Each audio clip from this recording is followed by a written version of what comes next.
Hello, my name is Tom Odell, and I'm here on AMBY, your favorite music blog. Yeah.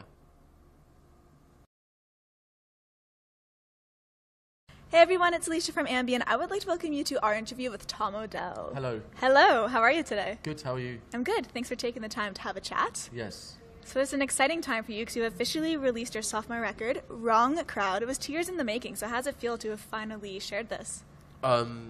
Yeah, it was a great relief off my shoulders to have it out.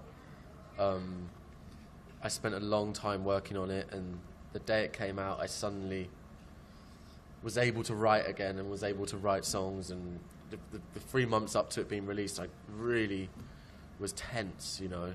It's the strangest time, I think, for an artist, that lead up to the album coming out.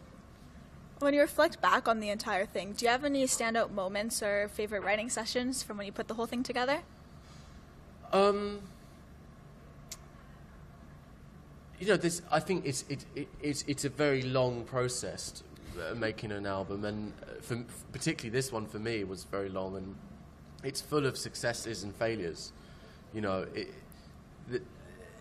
within each week there was a success and a failure. You know, there would be, when I was writing it, there'd be days when I couldn't, you know, I remember I couldn't finish the song Silhouette, which was on the album, and painful. And then, you know, once I was in Abbey Road and we were recording the strings, that was a moment of pure joy because it had been so hard to get to that point.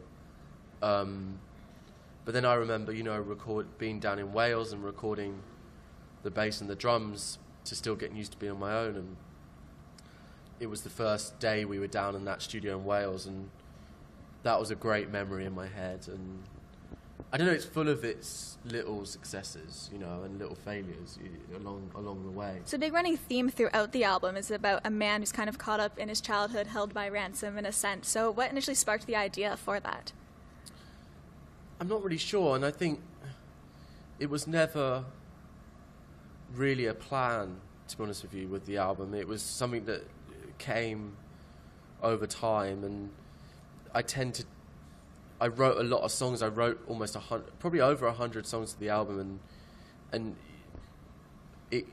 it was only sort of 3/4 of the way through that it felt like there was a theme developing, and with each song, you know, you find a subject that you've written about, and it takes your intrigue, and so then the next song you might explore that subject a little bit more, and then that leads into something else. I guess it's like anything; it just progresses along the way, and a style comes together. And I think the important thing for me is it's never forced, and it never feels like it's contrived, and never too sort of intellectually planned. You know, I think music is one of those things that it has to come from somewhere deep within, which is not necessarily your head. You know, it's a feel thing, I think, with music. Whenever I've tried to intellectually make a song, it always sounds like I'm doing it like an exercise. Yeah, like it's a bit forced, I guess. It feels forced, yeah. And you can tell when it's forced, and it's quite often with songs I love, or songs that you know, from other artists I admire, I can never quite explain why I like it, you know. It's never something that's very easy to articulate about, you know, why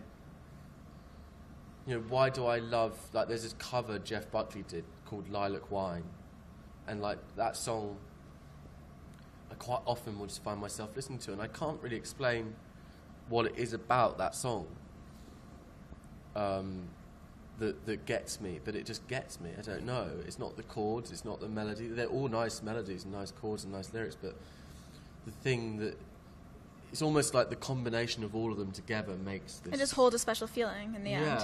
Yeah, I guess it's like any sort of art, any sort of film, or even you commented when we walked in here that you really like this room.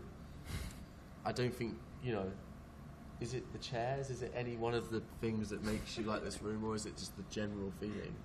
On the album, you sing about this man hanging with the wrong crowds. When you were envisioning this wrong crowd, was it kind of like a gang, crazy teenagers? What was running through your mind? I'm not really sure. Interestingly, where the phrase came from is I'd heard it a lot knocking around when I was 15. Moments of being in the wrong place at the wrong time, and getting yourself in trouble, but it was more. Then that phrase was brought to my attention again when I read this book, and I keep forgetting the author's name, but it's something Saigon. It's a French book, and it's Bonjour Tristis, I think. It's a really famous French book. A lot of teenagers read it, and in the book was that phrase. I think she says in it.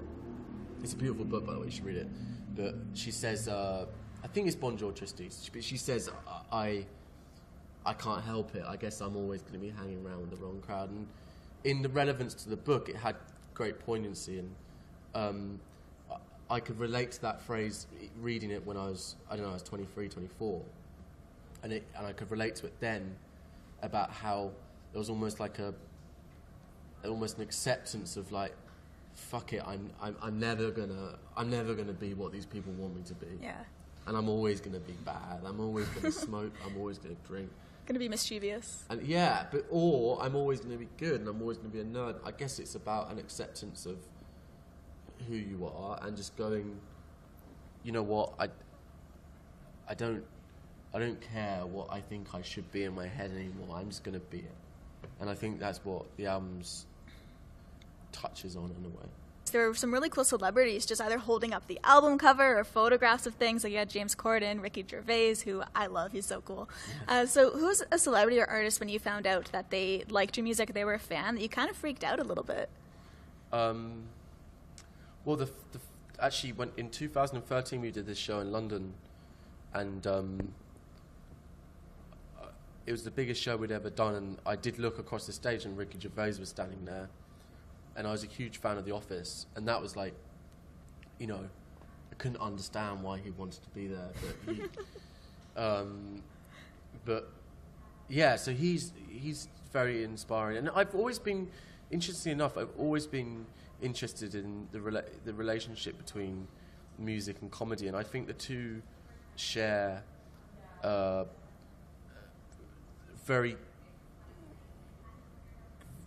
they share very common traits in a way.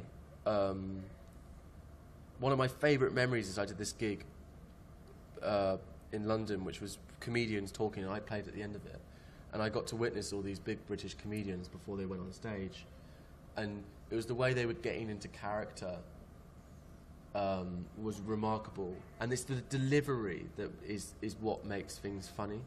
It's not necessarily the joke, it's the delivery, it's the timing of the line, which I think is really similar to music. It's not necessarily about the line, it's about how it's delivered and how it sits in relation to the music. I think there's great common themes between the two. Who would you say are some of your favorite comedians or favorite comedy shows? Well, Ricky Gervais is certainly one of them. I was lucky enough to go and watch him filming Life on the Road, his new film. Oh, cool. Because Andy Burroughs, who I work with, was working with Ricky on the film. Is actually in the film. But I love Woody Allen, and I'm a big Woody Allen fan. One of my favourite films is Zelig, which is a film not many people have watched of Woody, but I think it's his best film.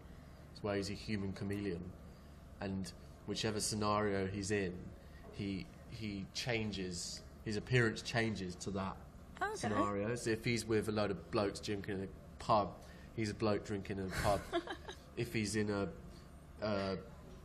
if he's with a load of firemen, he turns into a fireman, or if he's a journalist, he turns into a journalist. It's so funny, but it says so much, and I recommend watching it. But yeah, Woody Allen, and I love like Eddie Izzard as well.